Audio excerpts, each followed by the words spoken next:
Hey guys, welcome back to another video, and today we're going to be discussing Doctor Who.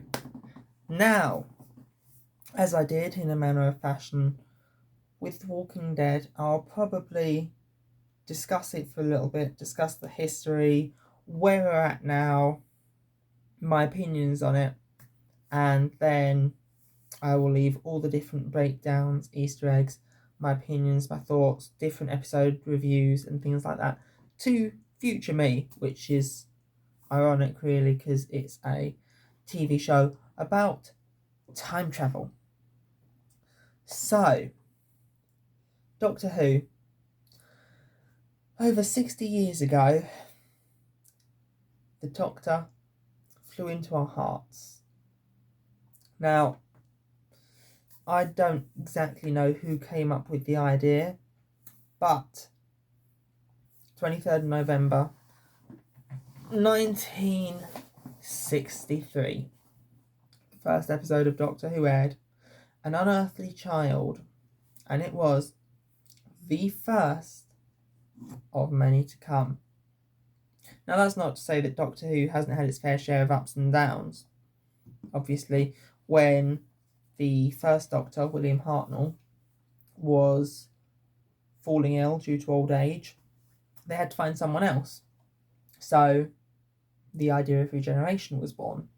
The fact that he can change his face and go wandering off as a new man, but the same person deep inside. Now, each one of the Doctors are different. My personal favourite, Peter Capaldi. Just throwing it out there.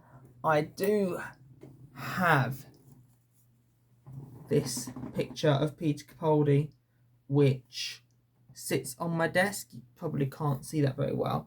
If I just turn off all the stuff, there we go.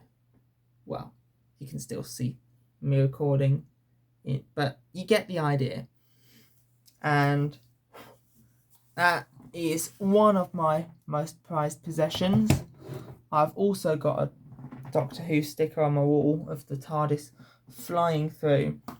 And as you can probably see back there, I have printed signatures all the way from the first Doctor up in this corner, going along to Jodie Whittaker over there on my wall.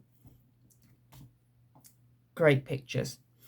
Although I still don't have the 14th Doctor, which ironically is David Tennant, so I don't desperately need him, or the 15th Doctor, Ncuti Gatwa, or Jo Martin, but does she really count? Is she really a Doctor?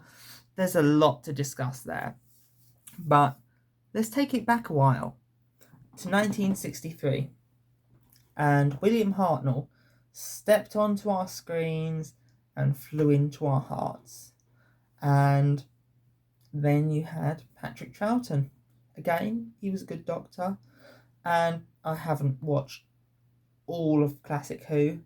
Actually, I've barely made a dent in it, but that's because there is a ridiculous amount of episodes. So I'm slowly working my way through that, and I'll give you reviews as we go along. But there are, I think, I'm just on BBC iPlayer now, 26 seasons spanning 7 Doctors. Yeah, there's a lot. And that is just Classic Who. So you got the 26 seasons, and then BBC decided to not cancel, but just put it on an indefinite break. And so Doctor Who went on an indefinite break, and it was thought that would be the end of it. Except it wasn't. Because in 1996, the TV movie came out. Now, this was a bit more of a Americanized version with Paul McGann as the 8th Doctor. And there were some pretty controversial ideas floated around, like the fact that the Doctor is half human on his mother's side. And this is also where the idea of the Doctor being romantically involved with his companion came into play. So there's a lot to unpack there. Again, I haven't actually seen it, but I've done a lot of research on it. And all in all, it wasn't that well received. So take from that what you will. But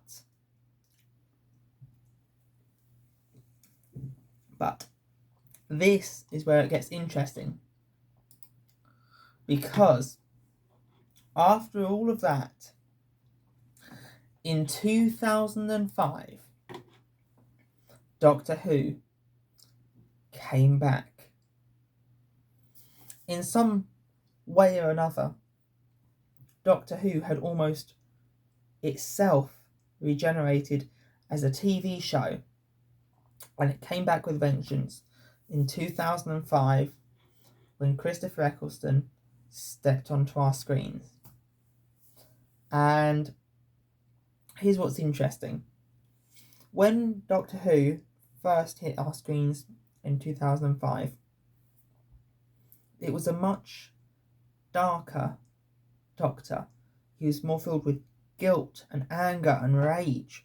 And one of the reasons for this, which we wouldn't find out until a few years later, was the Time War. Now, the Time War was a conflict that happened between the 8th and the 9th Doctor. And basically it was a war for all of creation between the Daleks and the Doctor.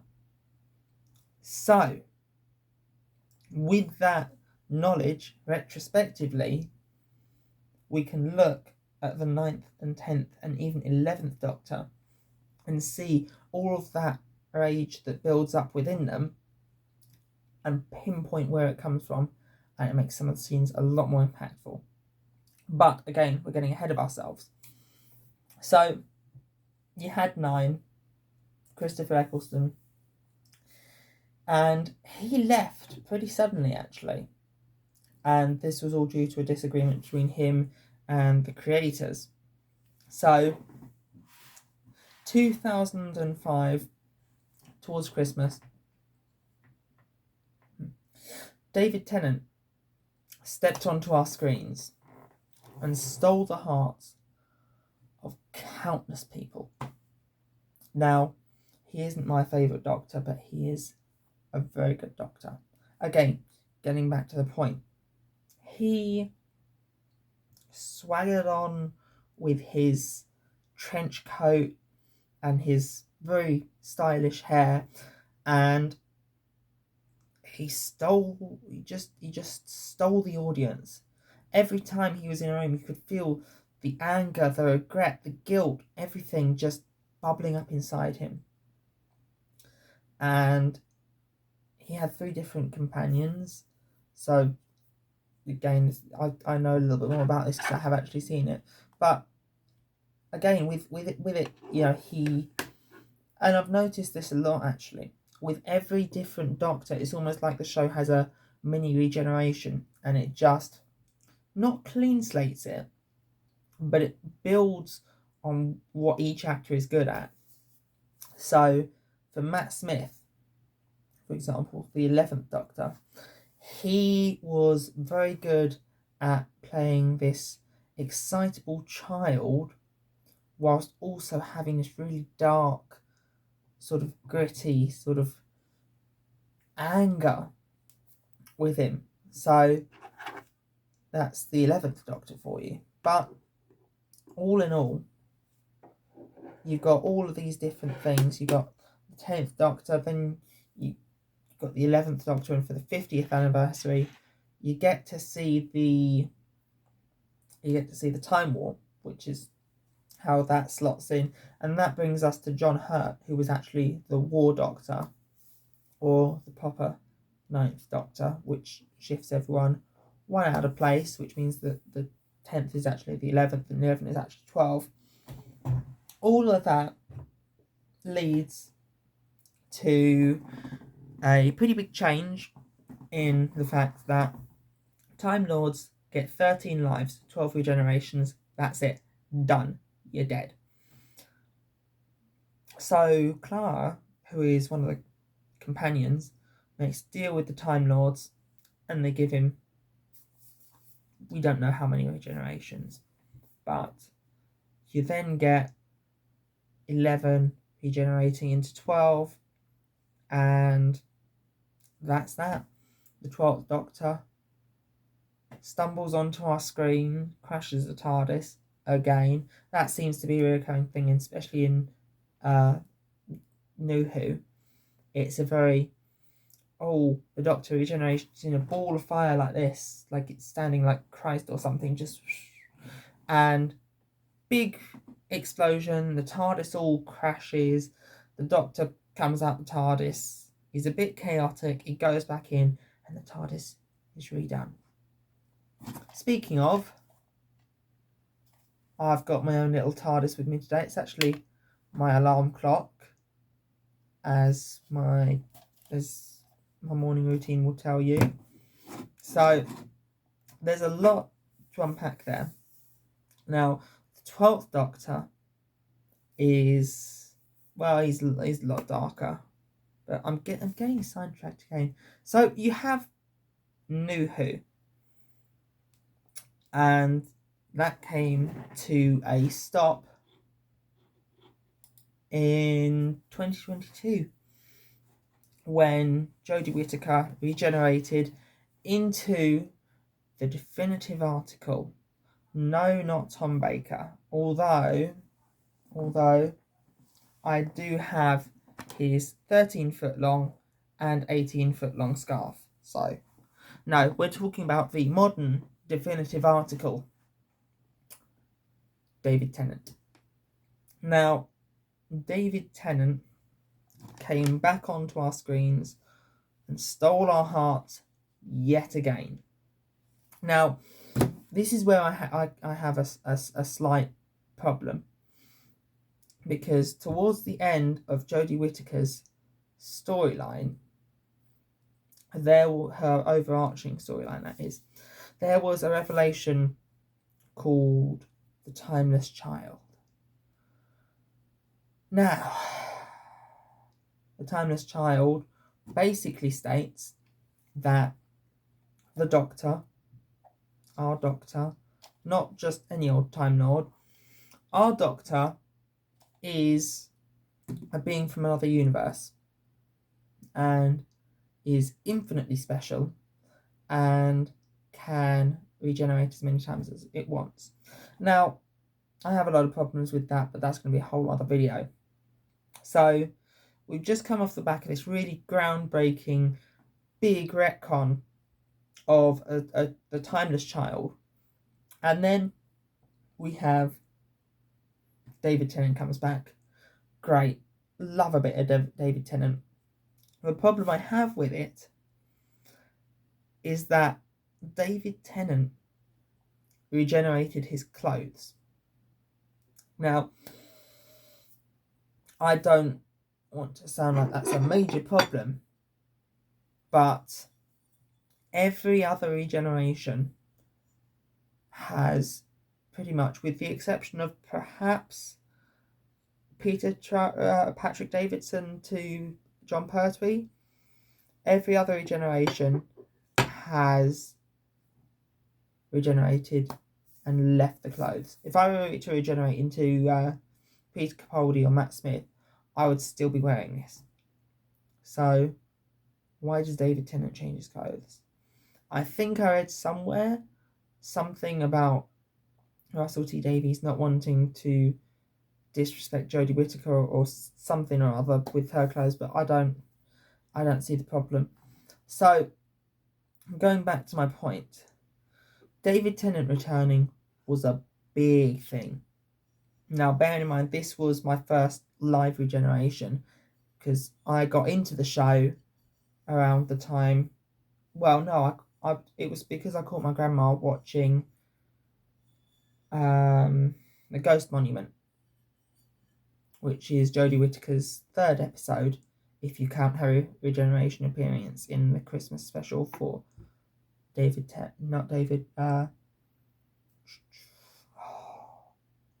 Capaldi. So, It was only a third episode, and I was a little bit confused, but I went along with it, and I've been a fan ever since 2018, I think. So, the big question remains, where is Doctor Who now? Well, we've just come off the bat of the 3 60th anniversary specials with David Tennant, and we've just had the Christmas special as well with Ncuti Gatwa, and honestly, I don't know where it sits. As you're probably aware, Disney have basically bought into Doctor Who. Now, they don't have much to say, but I think they have enough of an influence. And what's happened is Doctor Who have basically had a soft reboot.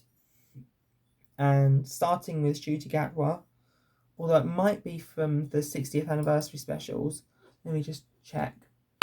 So, starting from the 60th anniversary specials, it is now starting back at Series 1.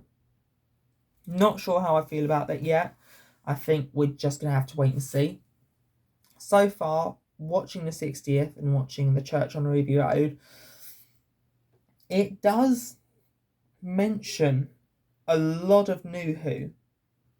So the 2005 to 2022. And it does have characters returning from the classic.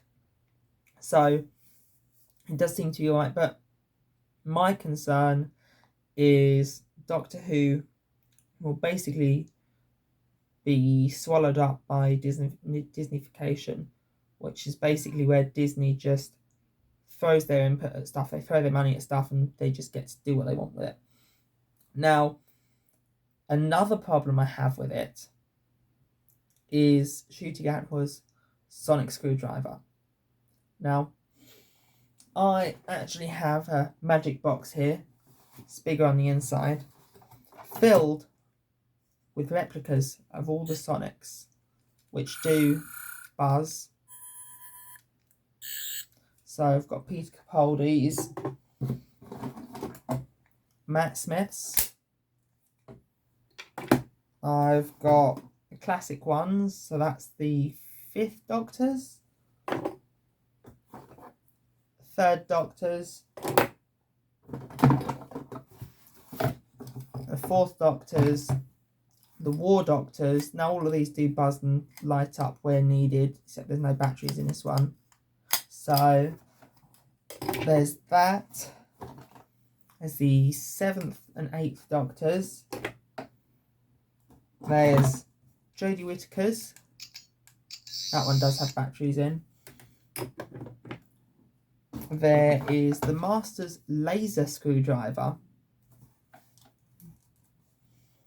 There is also River Song's sonic screwdriver, along with the little neural relay interface, if I can get it to work. There we go. I can't quite remember what that's called. I'm going to have to watch Silence of the Library now and Forest of the Dead. And David Tennant's sonic screwdriver, which apparently I took the batteries out of. Must have done. And again, David Tennant's other Sonic. But this latest Sonic looks like a TV remote. And I'm not exaggerating when I say that. So, again, don't know how I feel about it. I don't like it. But, I can't stress this enough, if the new series is good, don't get me wrong, I'll probably still pick one up, but if the new series is good, then maybe it'll grow on me. Maybe, it'll have some hidden function, or it'll be destroyed and I'll get a proper screwdriver instead of a TV remote. So, who knows? But, what we can say for certain is that I've gone on another sidetrack. What we can say for certain is that Doctor Who is a very long-running thing, and not unlike my favourite TV show, The Walking Dead, it has a multitude of spin-offs. Not as many, but a multitude.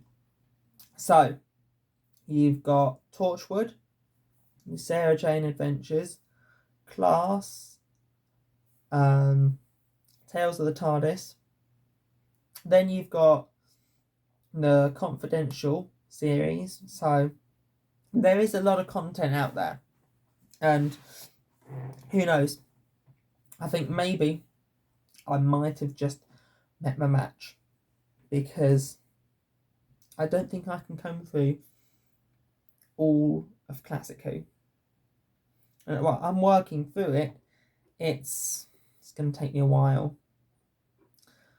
So, in essence, unlike The Walking Dead, which, I hate to say it, has gone on a bit long, Doctor Who will always find ways to regenerate itself, because it's survived so long and inspired so many people, that I think that even if current day writers say, you know what, I'm done, and they wash their hands of it, there will always be some children who are so inspired by Doctor Who that they go out and they go into like directing, and they write Doctor Who in the future. That's what Stephen Moffat did. He wrote a fan letter. Stephen Moffat, he was the showrunner from Matt Smith to Peter Capaldi, and he wrote a letter to the showrunners at the time saying, I think this really cool idea would be if it turns out that in the Doctor Who universe we get the word Doctor from the Doctor, and in season 6 episode 7 of Doctor Who or New Who, I'm sure it's season 6 episode 7, a good man goes to war. Yeah. It turns out that River Song, who is a whole different can of worms, River Song states that we get that word from the Doctor. And what will it mean if he becomes this legendary icon who can turn an army around at the mention of his name? Powerful words by River Song, and we just love a bit of River Song, really. She's a great character, especially with the whole her travelling one way through time and him travelling through the other, so they meet in the wrong order. It's really quite a powerful sentiment. And that look in her eyes in Silence of the Library as she realises she's too early.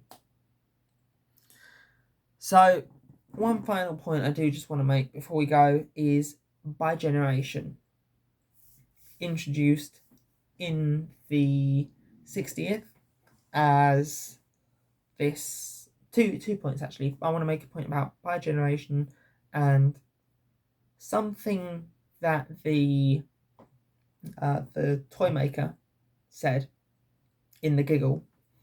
So, Bi-Generation is this idea that Russell T Davies has introduced, where basically the Doctor and every Doctor has, instead of just regenerating, so your favourite Doctor's gone, that's it. Your favourite Doctor is still out there somewhere, flying around in his TARDIS, and the new Doctor goes off in his own TARDIS. Which leaves you wondering why the universe isn't perfectly safe. I mean, if there's countless Doctors from the Timeless Child, and each time the Doctor bi-generates, so there's now 2, and then it bi-generates again, so that makes 3. So by the time that we get to, I don't know, Jodie Whittaker, assuming that William Hartnell is the first one, there's about 15 or 16 different Doctors out there. each of a different incarnation, all flying around. So why is the universe not safe? Why, if David Tennant is now sipping tea with Donna Noble, why should there ever be another story set in 2023 in London? Let's stay on my point. But there is positive, because in that same episode, a few minutes before, the toy maker was playing a game of cards with the Doctor. And yes, that's as mad as it sounds. That's the toy maker for you. Neil Patrick Harris's performance, though, oh, that was something chef's kiss.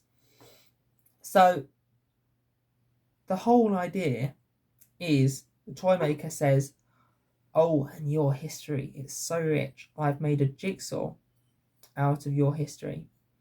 Now, I was listening to the audio commentary for that episode, and Russell T Davies has said that that line was inserted so that if you don't like something about Doctor Who, it doesn't have to exist for you. So if you don't like The Timeless Child, it doesn't exist. If you don't like something like a retcon that has, or an event that has happened, it didn't happen. Now, I don't know how I feel about this one, because you've got, on one hand, it retcons The Timeless Child.